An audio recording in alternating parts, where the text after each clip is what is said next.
Bonjour à tous, bienvenue sur notre chaîne de Ilera Wellness. Mon nom c'est Solange Adéchian, docteur en nutrition, naturopathe, biologiste et coach en yoga, méditation. J'ai l'honneur aujourd'hui d'être accompagnée bien sûr de ma très chère Gisèle Adéchian. Bonjour Gisèle. Bonjour Solange, comment allez-vous? Comment vas-tu? Ça va très bien et chez toi? Ça va très bien, merci. Peux-tu te présenter? Tout à fait. Donc, je suis Gisèle Adéchian, chef en alimentation crue vivante et saine, mais aussi coach en bien-être santé. Et je suis ravie d'être ici avec vous. Bien sûr, merci Gisèle. Aujourd'hui, nous avons un invité spécial que nous remercions d'avance qui va se présenter aussi. Et vraiment, ça nous fait plaisir déjà et on vous remercie d'avance d'avoir accepté cette invitation. Bonjour Yann, pouvez-vous vous présenter s'il vous plaît? Oui, bien sûr. Premièrement, merci de l'invitation. C'est super apprécié. Je pense que votre travail est extraordinaire. Et bon, pour me présenter moi-même, mon nom, c'est Yann Loranger. Je suis entrepreneur. J'ai créé deux entreprises qui développent vraiment les produits de la ruche pour la santé, les produits des abeilles pour la santé. Puis c'est vraiment tous les produits. Une première qui travaille avec des produits internationaux qui viennent d'un petit peu partout. Puis vraiment, c'est une quête de qualité là, qu'on va chercher là-dedans, qui s'appelle Happy Culture Inc. L'autre, c'est Biofarm Inc. Où vraiment, nous, dans Biofarm, ce que l'on fait, c'est qu'on va aller créer des produits. Ça veut dire la façon de préserver, la façon d'emballer, la façon de faire tout ça dans le côté plus local, là, où est-ce que moi, je me trouve au Québec, au Canada. Voilà, donc c'est deux entreprises différentes, mais qui travaillent dans le même sens. J'ai aussi cofondé l'Association canadienne d'apithérapie, de laquelle je suis président. Donc, je suis extrêmement impliqué dans tout ce qui est apithérapie depuis très longtemps. On a des connexions avec beaucoup, en tout cas pas tous, mais beaucoup de médecins en apithérapie un peu à travers le monde, à travers tout le réseau des associations d'apithérapie dans le monde. Wow, parfait. C'est une très belle introduction, là, Yann. Mais alors, on entend beaucoup parler d'apithérapie. Vous êtes entrepreneur, vous êtes pionnier en apithérapie même et cofondateur de l'Association canadienne d'apithérapie. Mais qu'est-ce que c'est l'apithérapie pour ceux qui nous suivent? Ah oui, l'apithérapie, donc, c'est l'utilisation des produits de la ruche des abeilles. Puis quand on dit les produits de la ruche des abeilles, là, c'est vraiment tous les produits qui découlent de la ruche. Que ce soit, les plus connus vont être le miel, évidemment. Tout le monde connaît le miel. On peut l'utiliser pour la santé. Donc, c'est l'utilisation pour la santé de tous ces produits. Donc, on a le miel.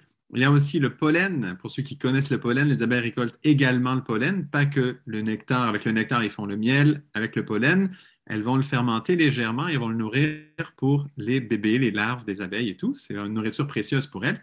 Donc, ils récoltent deux choses dans les fleurs. Souvent, on ne sait pas nécessairement ça. Donc, il y a ces deux sources, on va dire, nutritives, premièrement. Mais il y a aussi d'autres produits, comme la propolis, par exemple, qui est une résine qui n'est rien d'autre que le système immunitaire, déjà, premièrement, dans un premier temps, des plantes, mais aussi des abeilles. En fait, c'est une résine qui a sur les arbres la plus connue globalement, mondialement. Ça va être les peupliers, qui ont beaucoup de résine là, très collante. Pour ceux qui ont des peupliers chez eux, souvent les bourgeons, là, c'est très collant, ça tombe au printemps. Puis là, on peut marcher dedans, des fois, et c'est collant, c'est arrivé à plusieurs. Bon, ils récoltent ça, elles le modifient légèrement et c'est ce qui va devenir la propolis. Et c'est ce qui crée en fait vraiment le système immunitaire de la ruche. Il est vraiment basé sur ce propolis, ce qui est extrêmement important. On peut en récolter. On peut l'utiliser aussi après en médecine humaine et vétérinaire. Il y a ensuite d'autres produits dans l'apithérapie. Il y a la gelée royale qui est connue un tout petit peu. Elle est plus difficile d'utilisation parce que, premièrement, elle est compliquée à produire. Donc, elle va être très coûteuse et c'est le produit, attention à tout le monde, c'est celui qui a le plus de contrefaçon. On sait qu'il y a beaucoup de contrefaçon pour le miel déjà, mondialement. C'est énorme, en fait, la contrefaçon pour le miel, mais il y en a encore plus au niveau du pourcentage pour la gelée royale parce que c'est extrêmement coûteux à produire. Ça prend beaucoup de temps, même pour la ruche, ça demande beaucoup.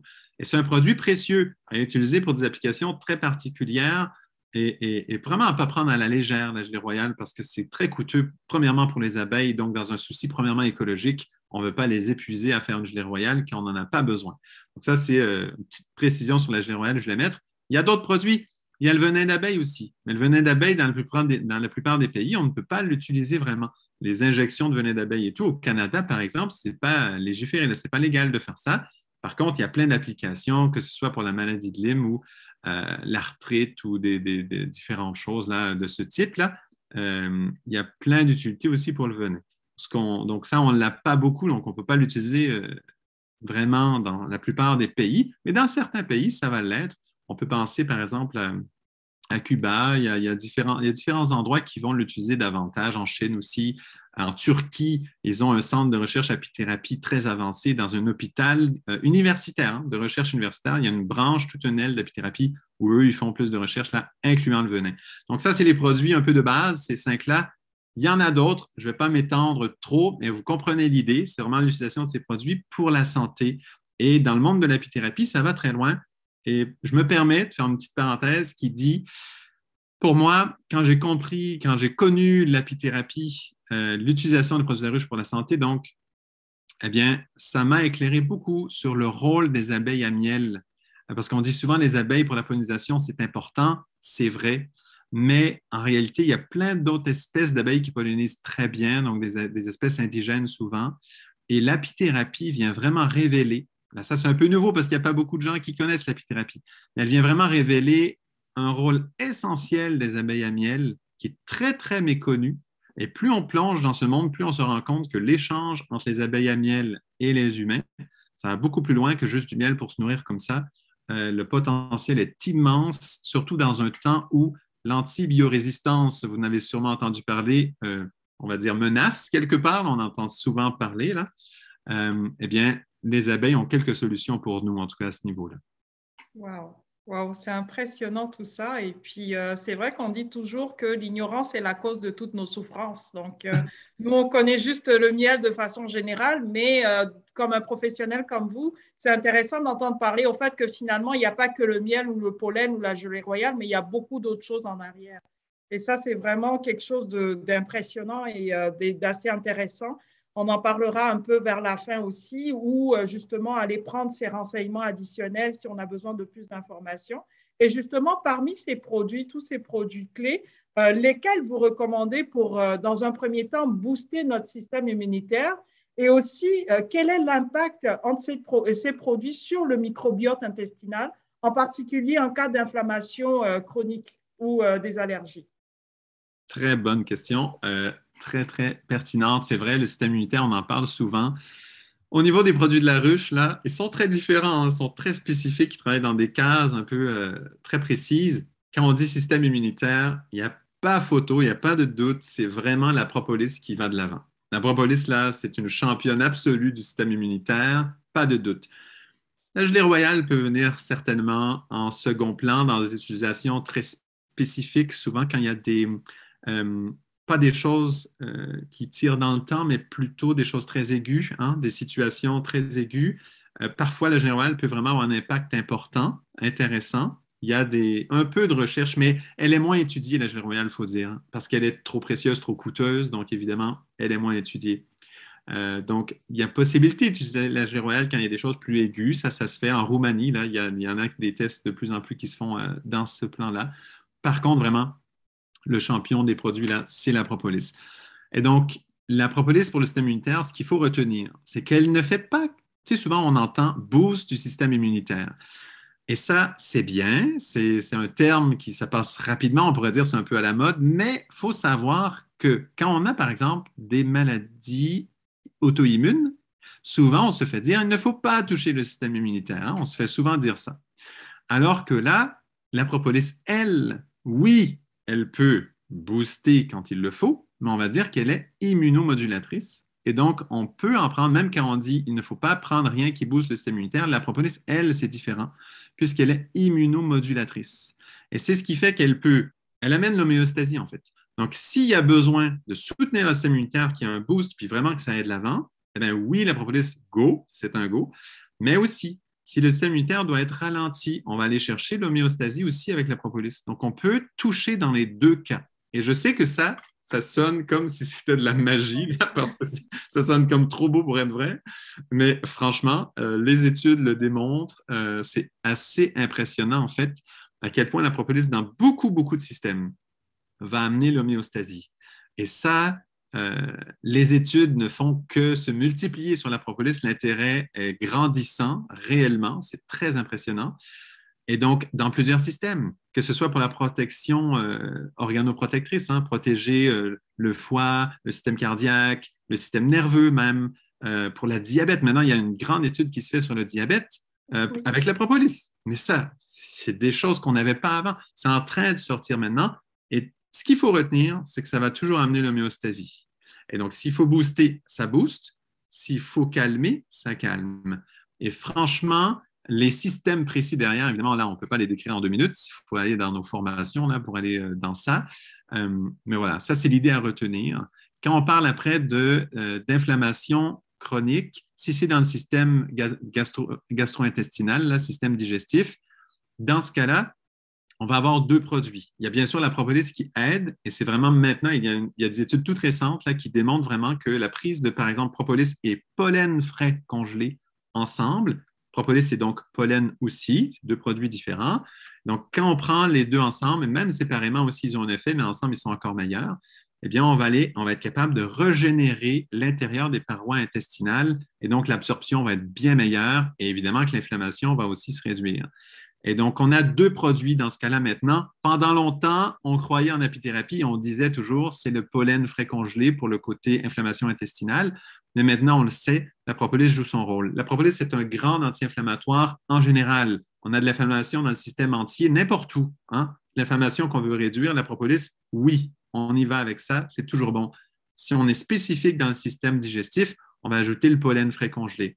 Pollen frais congelé, pourquoi je dis frais congelé? C'est important qu'il soit frais congelé parce que c'est là qu'il garde tout le côté, justement, pour la microbiote.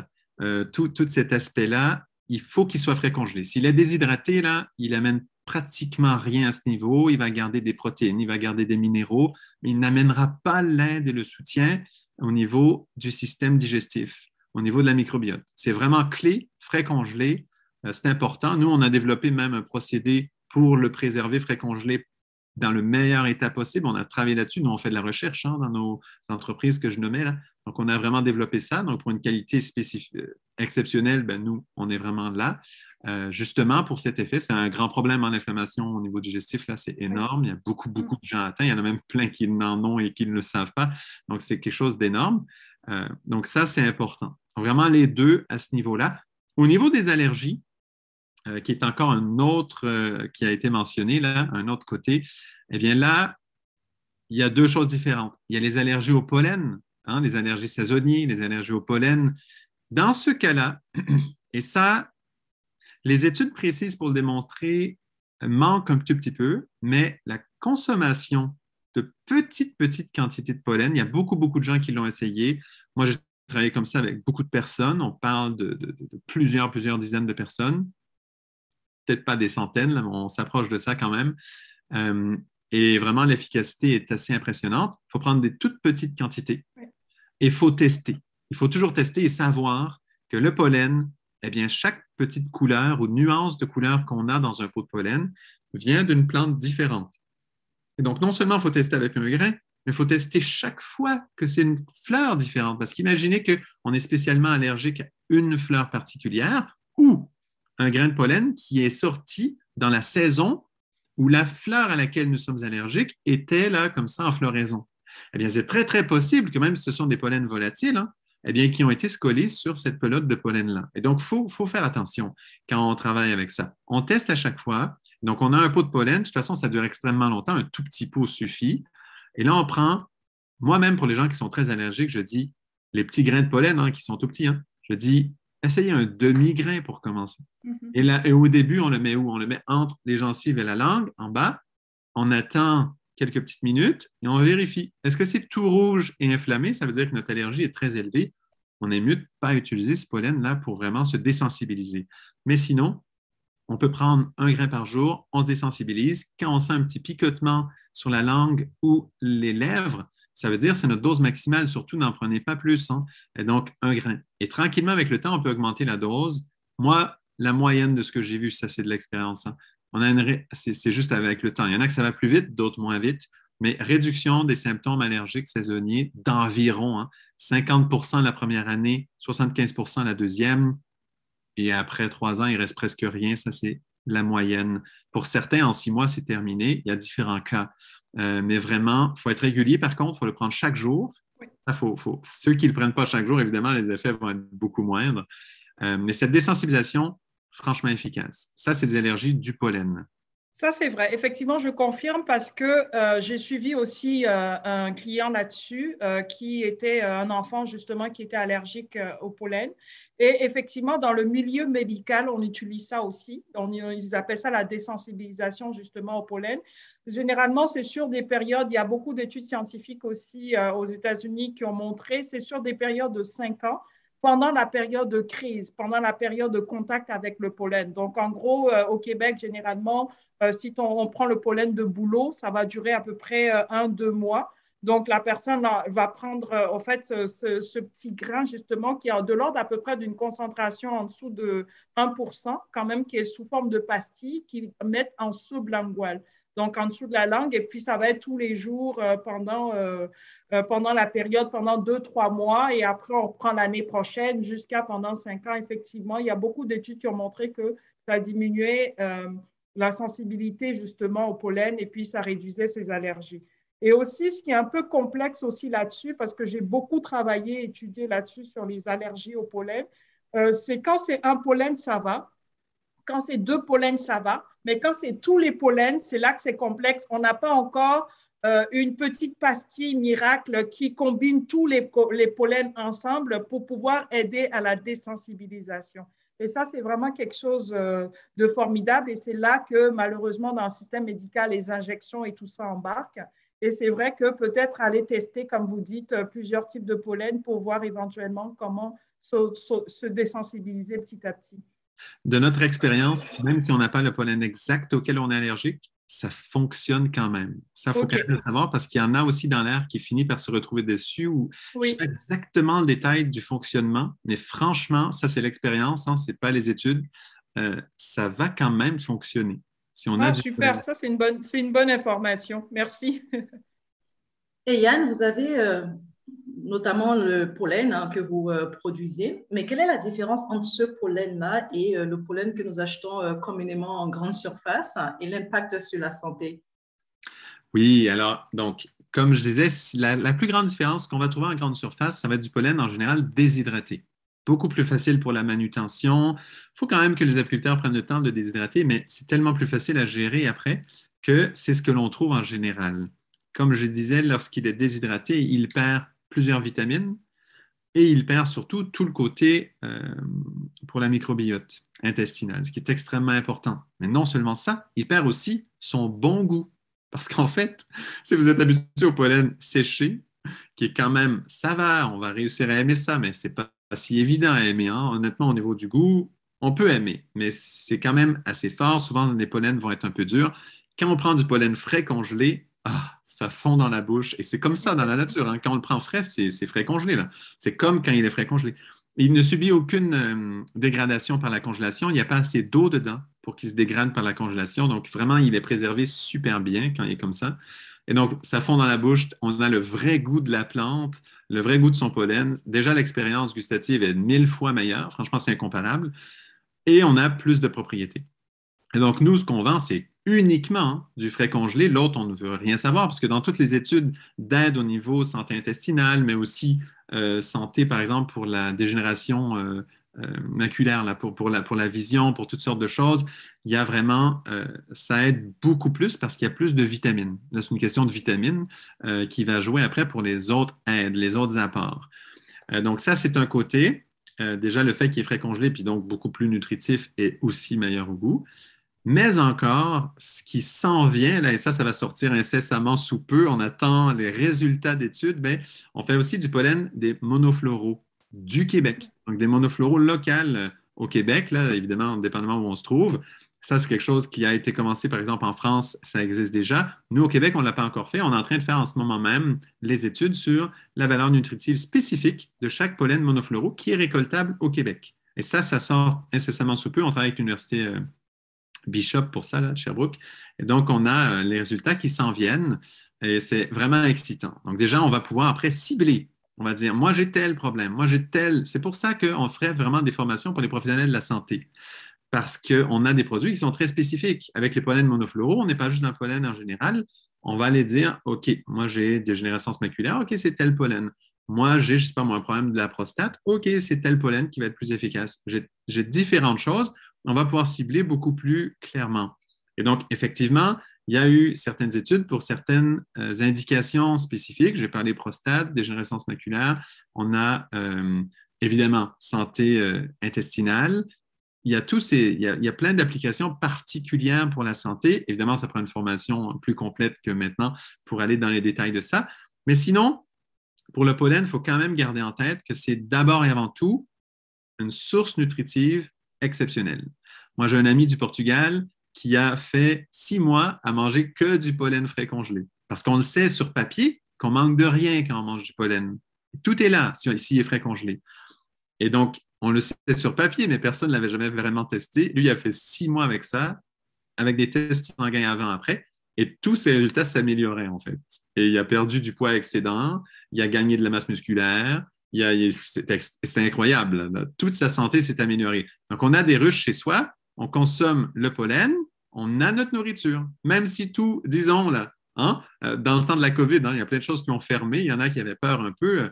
Côté, est-ce qu'on va être capable de s'approvisionner en nourriture? On a quelques ruches chez soi, on récolte le pollen, on met ça au congélateur, on a la nourriture pour l'année. Et qu'il arrive quoi que ce soit, voilà, on est en sécurité. Évidemment, on va manger la même chose tout le temps, mais au moins, on aura une nourriture riche où on manque d'absolument rien. Et donc, c'est vraiment une valeur nutritive. Donc, on va parler au niveau protéique. On est entre 20 et 25 de protéines dans le pollen, ce qui est quand même très élevé. Pour les végétariens, par exemple, c'est une belle source de protéines, franchement. Et puis en plus, les aminoacides sont bien équilibrés et tous les essentiels sont là. Et donc là, on a le côté protéines. Il y a des glucides aussi. On parle d'autour de 45-50 au niveau des glucides. Dans la balance d'une diète, c'est quand même assez équilibré finalement. On a ensuite beaucoup, beaucoup de vitamines. Les vitamines B sont très élevées, mais il y en a aussi d'autres, la vitamine E. Il y a tout ce qu'il faut pour créer la vitamine A. Il y a toutes sortes d'autres vitamines. La vitamine C aussi, il y a d'autres vitamines qui vont être présentes. Des minéraux, plein de minéraux différents. Et évidemment qu'après, dépendamment du pollen, il y en a qui vont être plus riches en tel minéraux ou telle vitamine. Ça, après, c'est le monofloral qui va nous définir si on veut des applications précises. Et donc, voilà. Puis après, c'est tout le côté microbiotique aussi qui est présent. Donc, il y a quelques lipides aussi, on a 8 pour avoir un peu en tête. Et donc, c'est une nourriture vraiment complète. C'est exceptionnel, en fait, au niveau nutritif. Moi, personnellement, la plupart du temps, mon déjeuner, c'est du pollen frais congelé, c'est tout. Pollen frais congelé, parfois en smoothie, avec quelques fruits juste pour agrémenter, mais franchement, et quand il est frais congelé, il est bon. Parce qu'on aurait difficulté à le prendre comme ça sec. Mais frais congelé, c'est extraordinaire. Ça se mélange encore beaucoup mieux quand on fait toutes sortes de choses. Ce qu'il faut, c'est ne jamais le chauffer. Si on se fait des recettes avec, il ne faut pas le chauffer, sinon on perd le côté probiotique et prébiotique. Donc, il ne faut pas le chauffer. Ça, c'est la seule chose à observer. Wow, c'est impressionnant tout ça, c'est quand même assez enrichissant. Et ça me mène justement à ma prochaine question, si on revient au propolis. Donc le propolis, justement, je voulais savoir, parce que dans le commerce, on trouve 2 sortes de propolis, si je peux dire ça comme ça. Il y a comme un propolis qui a un aspect noir, brun, foncé, et qui est comme vraiment collant, qui est extrêmement collant, je dirais qu'on est comme limite, on fait des teintures avec en naturopathie. Mais aussi, on a une deuxième sorte de propolis qui est vraiment granuleux et ça qui est un peu plus facile à mâcher. Savez-vous c'est quoi exactement? Pourquoi on a ces 2 sortes de propolis? Quelle belle question. Oui, c'est tout un domaine, la propolis. Là, c'est énorme parce qu'au niveau vraiment thérapeutique, c'est le champion. Donc, expliquer la propolis, c'est beaucoup plus long qu'expliquer le pollen. Donc, je ne pourrais pas amener autant au niveau complétion du sujet. Bon, dans l'exemple là, qui vient d'être mentionné, en fait, il s'agit d'une propolis quand elle est plus facile à mâcher. Quand on parle d'une propolis à mâcher, quand elle est plus facile, c'est qu'il y a encore la cire dedans. C'est très simple. La propolis comme telle, il y a la cire dedans. Quand on parle de propolis, il y a la cire à l'intérieur. Et donc, c'est une propolis qui n'a pas été encore, on va dire, épurée d'une certaine façon. Mais attention, parce que dans les processus où on enlève la cire, parfois, on va endommager un peu l'efficacité de la propolis. On va la dénaturer un tout petit peu. Donc, quand la cire est encore dedans, elle est plus facile à mâcher en général. Mais après, il y a aussi des contrefaçons possibles. Mais disons qu'en général, ça va être une propolis qui n'a pas été transformée, en fait. Alors que quand on a la méga collante, un peu dure aussi, un peu trop dure souvent, la méga collante, souvent, elle va être un petit peu trop dure. Eh bien, ça, souvent, ça a été chauffé pour enlever la cire, par exemple. Il y a d'autres processus aussi pour enlever la cire qui sont qui n'abîment moins que de chauffer. Donc, on ne veut pas non plus trop descendre ce produit-là, mais il faut faire attention. Quand il est comme extrêmement collant, un peu dur, souvent, c'est moins bon, là. Tu sais, ça a été un petit peu dénaturé. Il reste encore plein d'agents actifs. Donc, on peut encore avoir l'efficacité, il n'y a pas de problème. Mais si on est un peu puriste, on veut vraiment le produit top, en général, c'est quand même bien de le prendre avec la cire. En même temps, d'un autre côté, on va dire, s'il y a la cire, il peut y avoir des choses qui se sont accumulées dans la cire. Si on a des apiculteurs qui ne sont pas bio, par exemple, qui mettent des produits chimiques et qui ont encore la cire, mais ça, c'est pareil avec la propolis aussi. La propolis absorbe énormément, et donc il faut faire attention un peu à où est-ce qu'on va la chercher, notre source de propolis. On a une étude, par exemple, qui avait clairement démontré qu'il y a eu des propolis qui avaient eu des impacts nocif. Ça arrive, alors que pourtant, elle est immunomodulatrice, donc dans plein de processus, tout va bien. Mais ça peut arriver qu'on a des propolis qui sont trop pollués, soit en HAP, soit en métaux lourds, soit en pesticides, et qui vont faire en sorte que, voilà, on prend une propolis et elle a un petit côté négatif. Mais normalement, là je dis normalement, mais tout n'est pas vérifié, normalement, dans les produits avec des NPN, au Canada, ça prend un NPN pour vendre de la propolis, normalement, eh bien, normalement, il n'y a pas ça. C'est supposé être vérifié. La plupart le font. Nous, évidemment, on le fait, mais c'est supposé être fait. Je le dis, c'est juste une petite précaution pour ceux qui ont des maladies très graves. Pour quelqu'un qui va bien, ces petites concentrations, ça va. Mais pour quelqu'un qui prendrait la propolis, ça arrive parce qu'il y a des études sur ça. Par exemple, pour un accompagnement en traitement de chimio pour le cancer, par exemple, il y a des études là-dessus. Et donc, il y en a qui vont faire ça. Bien là, évidemment, faites très attention. Il faut vraiment cibler une propolis de très haute qualité. On ne veut pas charger notre système. Petite parenthèse là-dessus. Mais sinon, après, dans les formes de propolis, il y en a plusieurs. Il va y avoir des capsules, des gélules. Il va y avoir de la propolis à mâcher, comme qui a été dit là, mais aussi des teintures, des sprays aussi. Puis là, c'est pareil. Les concentrations varient énormément. Comment le produit a été fait, tout ça. Moi, c'est pour ça que j'ai créé la deuxième compagnie qui est Biofarm pour faire les produits nous-mêmes. C'est pour être sûr à 100% d'un produit que je sais comment il a été fait. Je sais que les procédés respectent tout au niveau qualité parce qu'il y a toutes sortes de choses qui circulent. Les marchés sont très, très quand même engorgés de tout ce qui va venir de Chine. Je ne veux pas condamner ce qui vient de Chine, mais quand même, il y a vraiment une tendance énorme à faire, de la contrefaçon. Au niveau du miel, c'est prouvé, noir sur blanc. Après, au niveau des autres produits, c'est très, très, très lourdement suspecté. Et donc, bon, c'est pour dire, il faut quand même vérifier au niveau de la qualité. Mais c'est ça. Après, la propolis, il y a plusieurs formes. Et donc, il y a les formes comme qui a été nommé là, un peu plus donc épurées sans la cire ou avec la cire. Mais encore, il y a des origines botaniques à la propolis. Et ça, c'est un autre niveau. Donc, celle-là qui a été mentionnée, qui est comme brune, très souvent, va venir des peupliers, justement. Donc, nous, on travaille effectivement et nous, on va, dans nos produits, on va mentionner l'origine botanique de chacune parce que ce ne sont pas les mêmes agents actifs qu'il y a dans une propolis ou une autre. Donc, il y a des propolis, il n'y en a pas une, en fait. C'est là que ça se complexifie encore plus, c'est que ça devient encore plus intéressant dans les applications précises. Et donc, il y a de la propolis, par exemple, de Baccharis, c'est une plante du Brésil. Celle-là, elle est assez connue. On va souvent appeler la propolis verte. Il y a aussi une propolis de Dalbergia qui est quand même assez étudiée aussi. C'est une propolis rouge, celle-là. Elle est plus rouge que la brune de peuplier. Elle est vraiment assez rouge.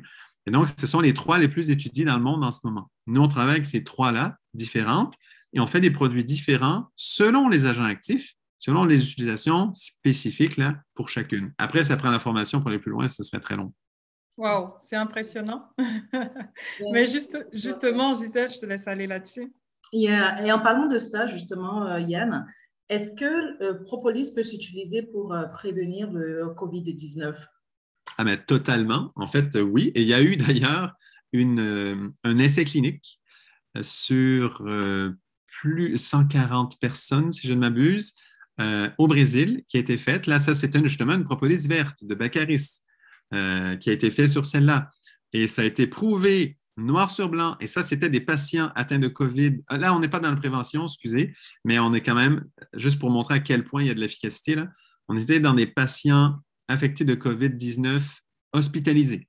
Hein? Ce n'est pas juste quelqu'un qui l'a, c'est des hospitalisés, des cas graves. Et ça a été vraiment bien fait, double aveugle, vraiment, franchement, une étude top faite dans des hôpitaux au Brésil. Et clairement, ce qui a été démontré, c'est réduction de moitié du temps d'hospitalisation en consommant la propolis. Donc ça, quand on parle que les hôpitaux voilà, débordent, là, nous, on a eu ça au Québec, là, ça s'est dit beaucoup. Ben, imaginez, si on avait le droit de pouvoir dire ça au grand public comme ça, là, de vraiment le nommer comme tel, voilà, prenez ça, ça va faire tel effet, ou si ça aurait été mis de l'avant, eh bien, on aurait pu réduire carrément, et ça, c'est prouvé noir sur blanc, hein, réduire de moitié le temps d'hospitalisation simplement avec la propolis. Ça, c'est la verte. Il y a aussi, au niveau préventif, avec la peuplier aussi, ça a été démontré. Il y a eu des petits, là, c'est plutôt des cas, des études de cas, des choses comme ça qui ont été faites en avant.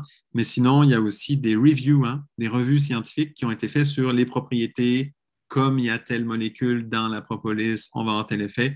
Et donc, effectivement, au niveau prévention, c'est aussi très puissant. Là, ça a été démontré dans les revues scientifiques aussi. Wow. Il y a quelque chose justement d'impressionnant que j'ai appris justement en regardant votre site Internet. Et en fait, j'ai vu aussi que la propolis ne peut se prendre pas seulement par voie orale, mais aussi on peut l'inhaler. Mais justement, pouvez-vous nous parler un petit peu des bienfaits de l'inhalation de la propolis? Oui. Là, ben, c'est très impressionnant, en fait, cette affaire. Moi, je travaille avec, ça s'appelle les propolaires, hein. C'est des petits appareils. Ça a été fait en Italie, hein. C'est vraiment un appareil qui a été breveté en Italie. C'est unique, hein. C'est unique au monde. Moi, dès que j'ai trouvé ça, j'ai commencé à travailler avec. On a eu d'excellents résultats. C'est un petit appareil qui va chauffer la propolis exactement comme il faut. Ils ont vraiment poussé, ils ont travaillé très fort, hein, pour faire ce petit appareil-là. Ce n'est pas comme un diffuseur d'huile essentielle, c'est beaucoup plus complexe ce qu'il y a dedans comme technologie, on va dire, pour assurer que c'est chauffé exactement comme il se doit, pour optimiser. En fait, c'est qu'il y a beaucoup de particules volatiles dans la propolis une fois qu'elles sont chauffées. Et donc, ces petits diffuseurs, ce qu'ils font, ils vont faire que, oui, effectivement, les particules volatiles actives vont aller dans l'air. Et là, ça remplit l'air. Ça fait plusieurs choses. Premièrement, ça va épurer l'air parce que c'est, évidemment, la propolis est antimicrobienne, antibactérienne, antivirale, même antifongique, là, hein? Donc, pour ceux qui ont des moisissures de maison, du mold et tout, là, ça fait beaucoup, hein? C'est anti à peu près tout, la propolis. C'est très impressionnant, hein, les effets que ça a. Donc, ça va probablement nettoyer l'air. Donc, s'il y a le grand exemple, c'est une classe avec des enfants. Et là, évidemment, les enfants, on le sait. Quand il y en a un qui a une grippe, un rhume, quelque chose, bien, ça se propage partout. Si l'enseignant, le professeur, a son propolaire dans la salle, et ma sœur est enseignante et elle l'a fait, c'est quelqu'un de très près de moi, je le sais de d'autres personnes, mais là, c'est quelqu'un de très près de moi, là, je connais le détail. En une année, elle n'avait pas changé sa boîte de mouchoirs, alors qu'à l'habitude, elle en passait 3-4 à chaque année. Et là, depuis qu'elle l'avait mis, c'est une énorme différence, beaucoup moins d'enfants qui rataient l'école. Et ça, effectivement, aussi, Contact, la compagnie qui fait ça en Italie, là, a aussi démontré ça plein de fois. Mais moi, j'ai quelqu'un que je connais très, très, très près qui l'a vécu. Et donc, premièrement, ça réduit, du coup, la propagation des grippes, des rhumes, de tout ça, puisque ça purifie l'air. Donc, oui, on en amène des virus, des bactéries, tout ça dans l'air qu'on respire et tout, surtout quand on est dans des endroits où il y a beaucoup de gens. Avec la COVID, on est familier maintenant avec ça, beaucoup.